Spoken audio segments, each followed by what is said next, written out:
Who was fighting in class? Okay, should we start now? Okay, sir, we can. Yes, sir. Okay. So it was. I think I have requested last time to your class representative or anybody in this Viber group. Well, you can please remind me my class and topic at least one day before. Okay, so that I can schedule this thing, Okay, everything. sir. Didn't I ask you last time? I think you can do it to everybody because we are a clinician and we are busy in the clinical job.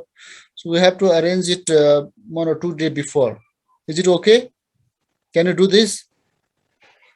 Okay, sir. Sure, sir. Okay, let's start the class. Today is very important topic and this is important in many ways because cancer neoplasm itself is a very fear factor, okay? And our earth population is aging day by day. As you know that the malignancy that happens in either the extreme of ages, either in child or in the the elderly population. So our population of this world is aging day by day. So we have seen the cancer. Now when you become this consultant, then you will see more and more cancer. So that is the reality. That's why so much investment has been made in this malignancies. And so let's start with the. So this chapter is very nicely written, Bailey and Love. So that you don't need to follow any other book for that. So you should understand this biological nature of cancer and how to screen it, how to diagnose it, and the management of cancer is very different from other diseases. So that is very important. And principle of cancer prevention, early detection, principle of underlying understanding the non-surgical treatment.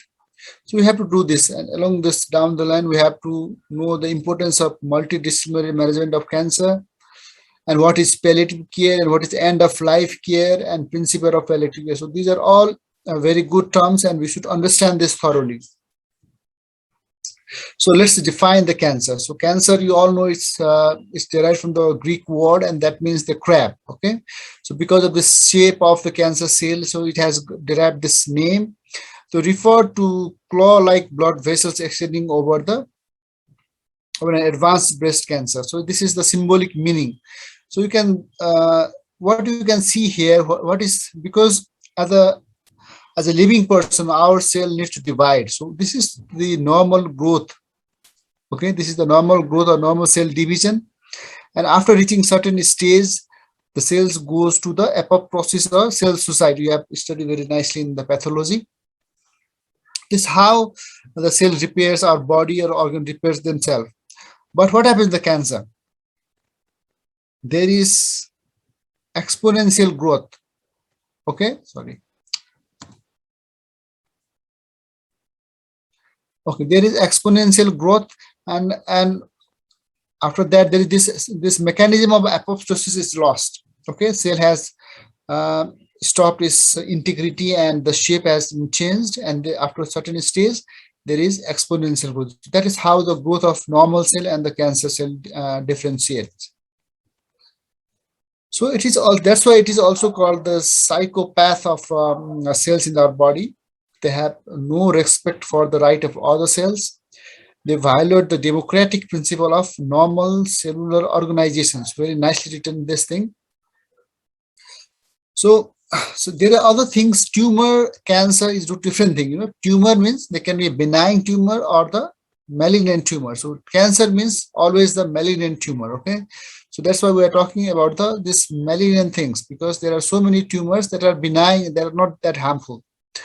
But when you see these features in that growth, then you can say that this is a malignant transformation. Like they establish the autologous lineage. Okay, they have no control. They obtain the replicative immortality. And they evade they stop the apoptosis.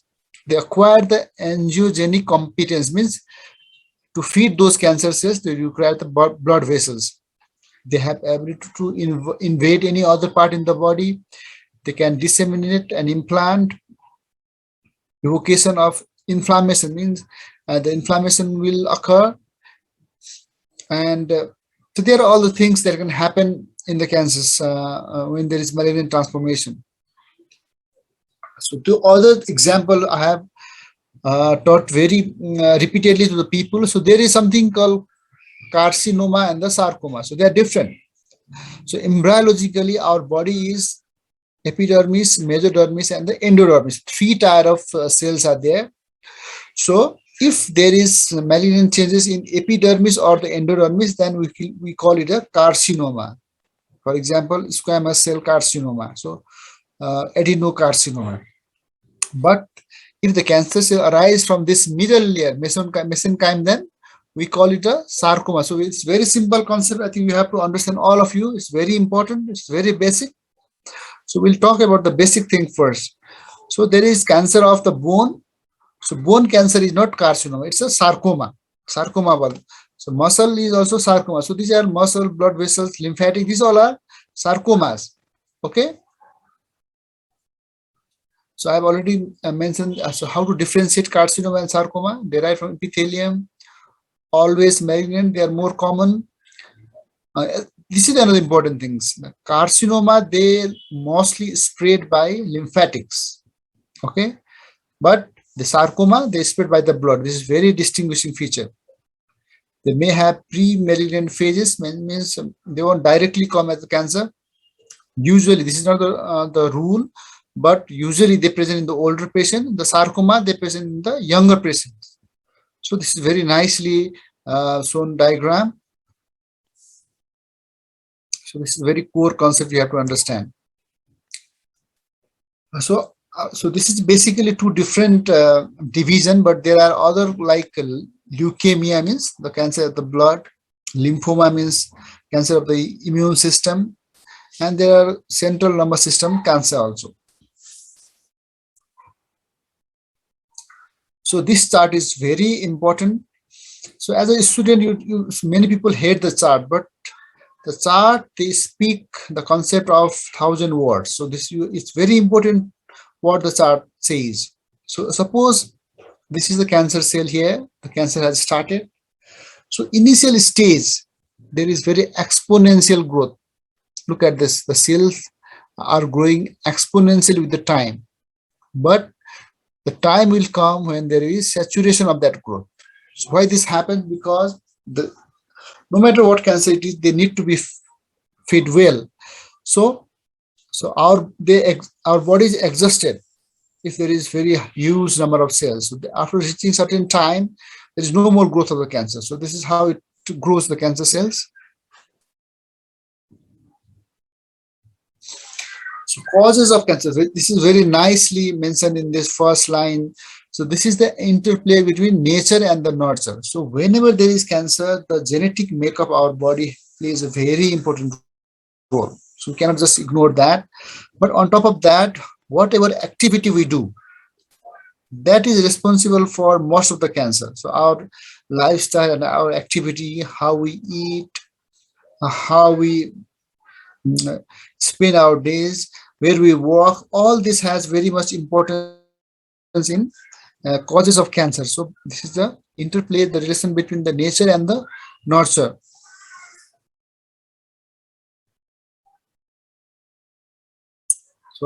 So what is the very good example of the gene involved in the cancer? Like there is something called FAP, familial adenomatous polyposis. So this gene is developed. Okay, this is found that this gene is responsible for that. Other is HNPCC. So this is start from belly and love, hereditary non-polyposis colorectal cancer. So there is this gene are involved. So these are very classical example of the gene involvement in the cancer. So we have in our DNA 2 kind of gene. One is the tumor suppressor gene. Okay, the expression of those genes they are very good genes. They will suppress the cancer. And other is tumor promoting genes. They are the promoter genes. They will promote the cancers. Okay, So there are two kind of gene, and if this is tumor causing gene, if these genes are expressed, then the people surely have this cancer. So this is genetic makeup our body, and the inheritance is dominant and recessive. All the kind we before are the dominant one, and these are the recessive. So what is dominant and what is recessive? I think you all know in this embryology classes. Okay, these are the example which you can find in Belian law. So what is the example of environment that is causing the cancer? So we all know tobacco is the number one thing responsible for lung, head and neck cancer, bladder cancer. Alcohol is another one that is responsible for the liver cancer and esophagus cancer. And with this global warming and the ozone layer is thinning day by day, it's causing UV exposure, causing more and more skin cancer. And ionizing radiation, you can repeatedly see in this television about this nuclear reactor leakage that is causing cancer. Viral infection, so human papilloma virus causing cervix cancer is very established one. HIV causing all this thing, hepatitis causing cancer. So all of these are related to our environment and our daily activity. So these are at your stage is even more important to know the name of the gene. So I have already said there is tumor suppressor gene and proto-oncogene that stimulate. So suppressor is a good one. It's a good gene, and this is the bad gene. So something they will block cell division and they will stimulate cell division. So these are the exam. You will be asked in the exam right now. So BRCA is a very famous gene. Okay, it's involved in the breast and ovarian cancer. APC. So you should know few genes. P53 is very good example of tumor suppressor gene. So you should know at least 5 names of these genes. Okay, and other is the oncogene. So their expression will cause the cancer, like Herceptin, HER2, cyclin, KRAS. So you should know the name of the few cancer genes. It's very important.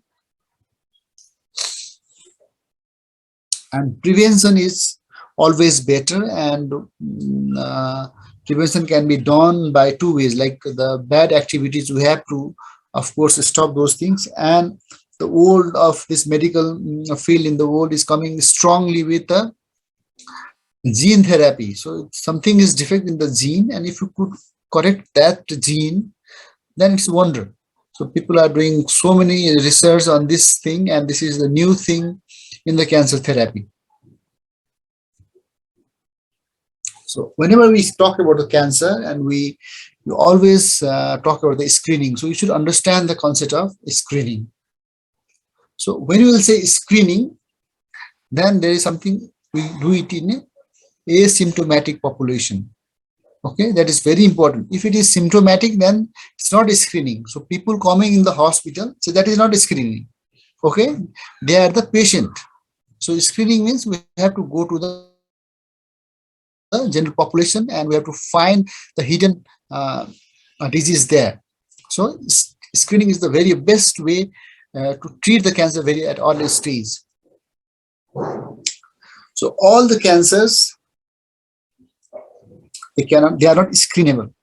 So this is kind of a political, I mean, not a political, but depending on the developmental status of this country.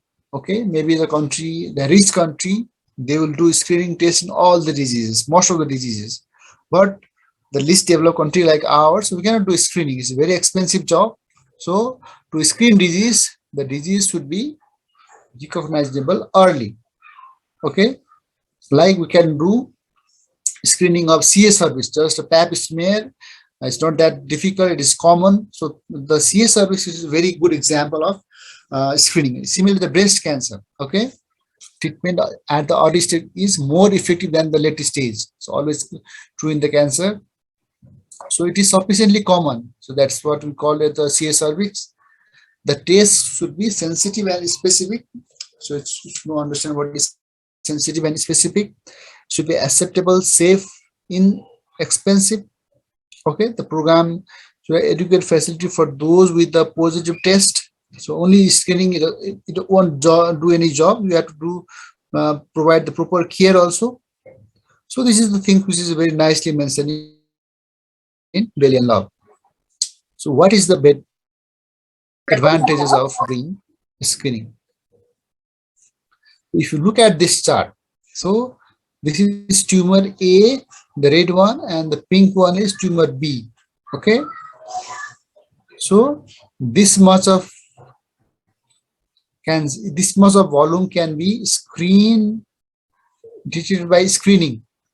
Okay, and till this it is clinically detectable, and here it is the patient is fatal. So look, this much of population can be, I mean, of course, saved from the screening. So more than half is saved by the screening. So that is why the screening is so much important. So let's go to the diagnosis. So I always teach my students, so what is diagnosis means? It's a three thing, like history, examination, and the investigations. So that's all come in the diagnosis.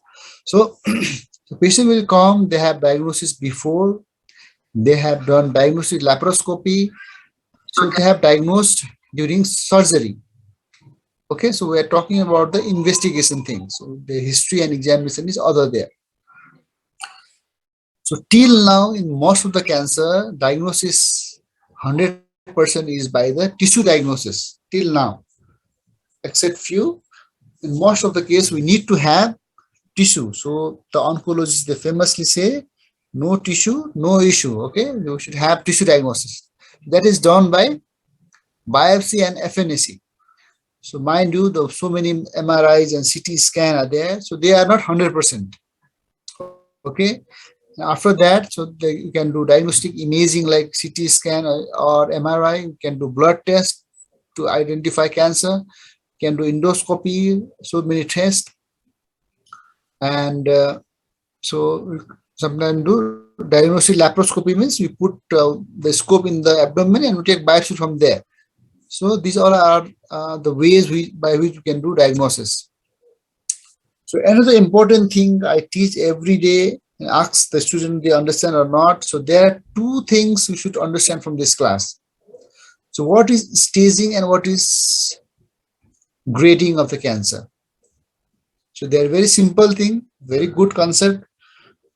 I can understand how the student they won't be able to answer in the exam.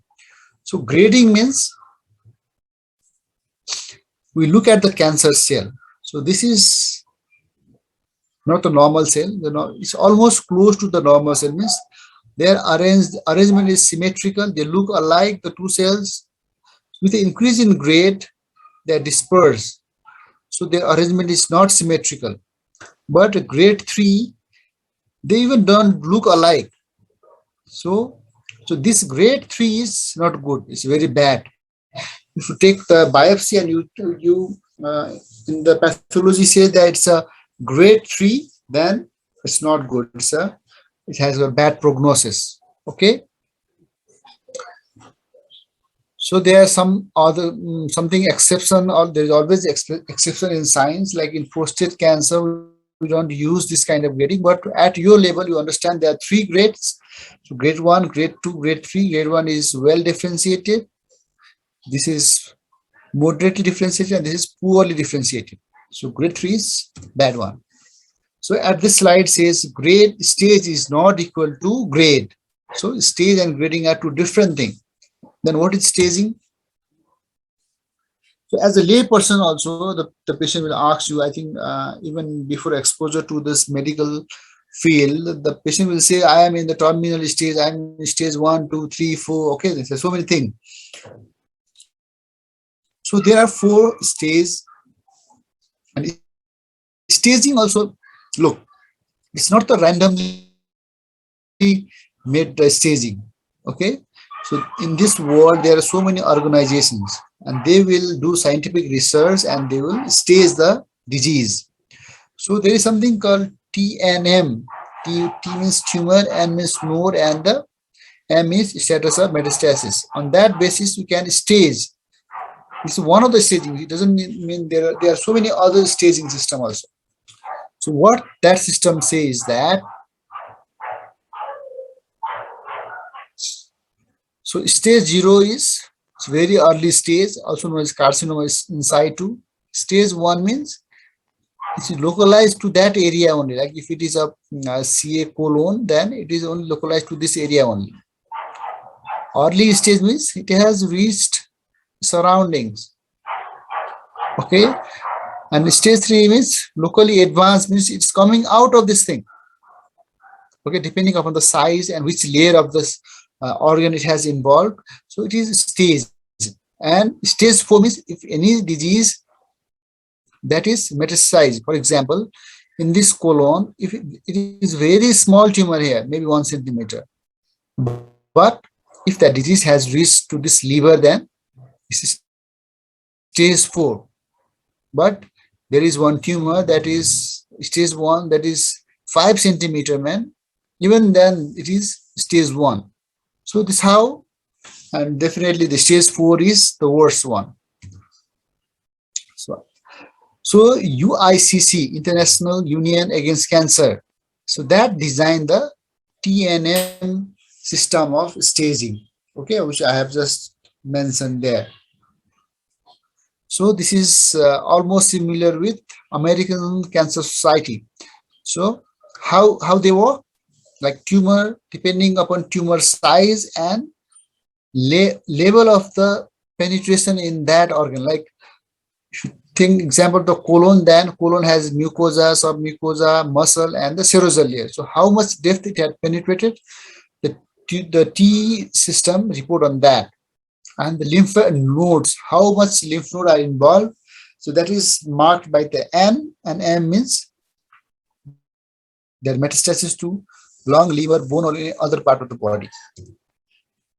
In this example, so look, this is here is the difference, how the different staging system does. So if you look at the colorectal cancer, then there is something called TNM staging. Okay, there is AJCC, there is Duke, there is modified Astler-Kohler. So a different system by which a same disease can be staged, but at your level, so you won't be asked to write all these stages. You should know that there are different stages, and most commonly used one is this TNM staging. So other important thing, and the world is like,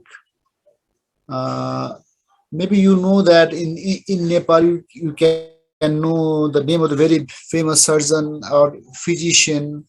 So many people have heard about Upendra, the Dr. Upendra Devkota. Means there was time when there one people who was responsible for everything. Okay, now time has changed. Only one people, they cannot do anything in any field. So for good result and very good success, we should have a team. Even in this transplant, then look at this thing, how many people are involved. So no one person can claim that because of his or her expertise, the success is there. No. So now world has changed, and the example is of cancer treatment. So there is surgeon, oncologist, there is reconstructive surgeon, radiotherapist, nurses are there, speech therapy, so many people are there. So this is concept that is must in the cancer, and that too has a role in other disease also. Now look at this. So cancer has so many options now. It is increasing day by day. Maybe in 10 years 2 or 3 more will add it. So why it's so? Because if there is appendicitis, then the only treatment option is the surgery. There are no other options. So why cancer has so many options? Because not a single one is effective. If there was one effective treatment, then there won't be no other thing. So people are trying with so many other things, and they are getting success in bits and pieces. So there can be hormone therapy, surgery, chemotherapy, targeted therapy, all these things are there. But the principle is there, principle is same. the surgery has still a very important role. Maybe it won't last for many long time because people are coming so many alternatives. Till now, surgery has very decent role. What surgery is if we found something in very early stage, then what we can do is we can take out those tumors and job is finished. Now patient is cured most of the time. But the problem here is at the initial stage, the cancer is asymptomatic. So it's very difficult to find the cancer at initial stage unless we do screening. So by the time patient reaches the hospital with the symptoms, there is already advanced stage. So that's why it's a difficult, and the role of other treatment is there. So so surgery, what it does, it will remove the primary tumor, is the main cancer, and much of the surrounding tissue, so that we don't spill anything. And as we have mentioned in previous slide, that there is the spread is from either the lymphatic or from the blood vessels. So we have to clean all this lymph node also. So cancer surgery means remove the tumor, surrounding tissue, and also removal of lymphatic drainage. Okay. So we have got 10 minutes, and we'll, after 10 minutes, we'll again, I think it's a long topic, we'll again start. And there are some disease where there is some benefit of removing the metastatic disease. So they won't provide the cure, but they will extend the life. So now there are another two terms I am introducing to you. There is something called adjuvant and the neoadjuvant. Okay. So whenever we use the term adjuvant, then it means the cancer treatment has two aims. One is to cure and one is to palliate, means to reduce the symptoms, to make the quality of life better. So whenever you use the term adjuvant, that means our aim is to cure the cancer. So you should understand this. So adjuvant means you have done surgery now. Now surgery, we cannot see the microscopic cells. And during the surgery, there is high chance that we spill some cancer cell. So you have studied in the feature of cancer cell that they are very notorious for multiplication, and they will just adhere wherever they go. So many times we are not able to remove all the cancer cells. In those scenario, we give chemotherapy after surgery, and they will kill those cells, and they will kill the micrometastatic disease. So then the life expectancy and the cure rate is high. So another thing is neoadjuvant therapy means before. So before, if you give the chemotherapy before any surgery, then it is neoadjuvant. Okay. So why we give? Because let me give you the example of T&M staging. So stage 1, stage 2, stage 3, stage 4. So maybe stage 3 and 4, it's difficult for surgeon to take out all those things. So what this neoadjuvant do is, they will shrink the cancer cells, and they will reduce the stage from 4 to 3, 3 to 2, or 2 to 1. Okay, this can happen. Okay, then our surgery become easier, and we have increased chance of removing the cancer cell. So am I audible right now? Yes, sir. Okay, Yes, if you have sir. any confusion or any query, then you can ask me. Okay.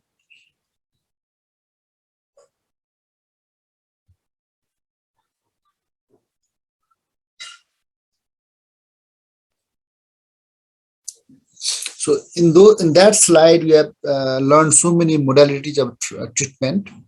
So the main till now in our country, there is surgery, there is chemotherapy, and there is radiotherapy. So radiotherapy is a very dangerous business. So there is very narrow dose, narrow range. If you cross that range, then all this effort are counterproductive. So patient can die, and they will have big morbidity. So it is very dangerous. But with the new technology, the radiotherapy and radiations, they have done wonder. So in this, the doses of this radiation are measured in the gray, and depending on the disease, first they do experiment in the lab, and they will give to the human beings. That's how this radiation they give to the tumor, and this should be very selective, and dose depends upon the different tumor cell. So this is new thing, and a very interesting and new thing, that is precision medicine and the personalized medicine. So genetically we all are same. Okay, even though human being try to divide ourselves depending on the colors, race, so many things, but genetically we all are Homo sapiens. But in the cancer, each individual is different. We all are different. Our genetic makeup is different, although we are similar to our parents and sibling genetically, but even the two siblings, they can be different. So here is the role of precision medicine, because if you take the example of antibiotic, then we give antibiotic to the all the patients, same antibiotic. But now people are designing the medicine that is called personalized medicine. With the genetic makeup, you can give the different dose to different people. And we can find that this chemotherapy work in this people and this and another people, even if the same disease. So this thing is coming up in very large way. So that is the personalized medicine, means we use medicine and doses depending upon individual person. So that is the personalized medicine.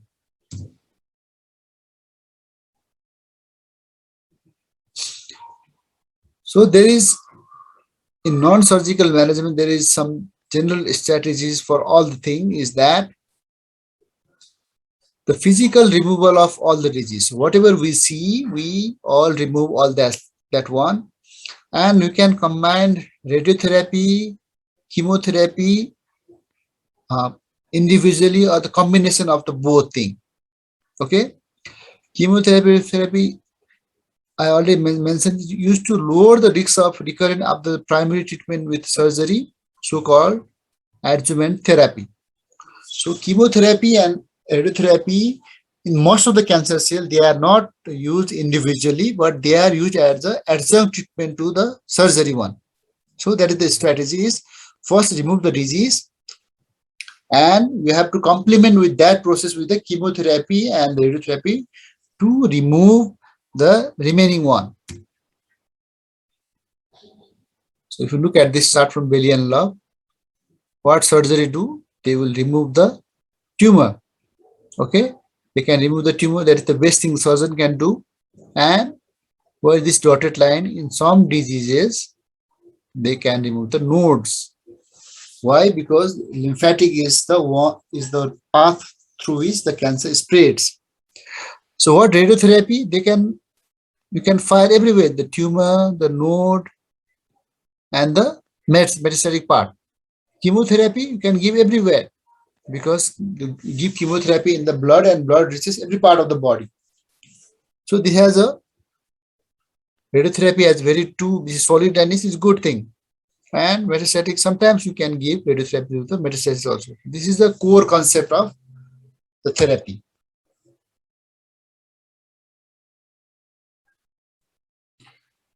So it is not the chart which you learn by heart, or it's just to know how the cancer, blood cancer, so very nicely shown in these movies, sentimentally. So they can be treated by the chemotherapy, radiotherapy, like lymphoma, lung cancer, tumor in the childhood, early laryngeal cancer, means if it is, or you can treat by the radiotherapy only. So these are the examples, so many examples you can see. So radiotherapy has developed a lot. 30 years ago, so it used only one concept, is with the radiation, it will damage the DNA of the dividing cell, and if you damage the DNA, that cell will die. So what was the problem was there? Concept was clear. So when you irradiate any patient, then you not only damage the DNA of the cancer cell, you will also damage the DNA of the normal cell then. So it was not that good. It was so many harmful effect. So what was the change in this 40 years to 30 years? They had made it the precision. So what is the precision? Precision means they will just irradiate the cancer cell only. So that is what they have done, and the technology has improved, and they have given less and less dose of radiation they can target.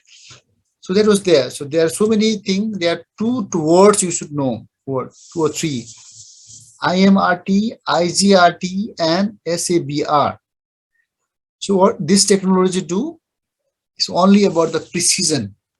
Okay, intensity modulated radiation therapy, image guided radiation therapy, and stereotactic ablative radiotherapy. So only aim is to kill the cancer cell and save the normal cell. So radiotherapy, there are 5 R in the radiotherapy. So you can read all this thing from Billion Love. So chemotherapy. So whenever somebody tells about chemotherapy, then you will always remember the baldness of the patient that comes in your mind, and even in the general public, that they all know that chemotherapy has very much side effect. And even if there is cancer patient, then so many patients they refuse this thing because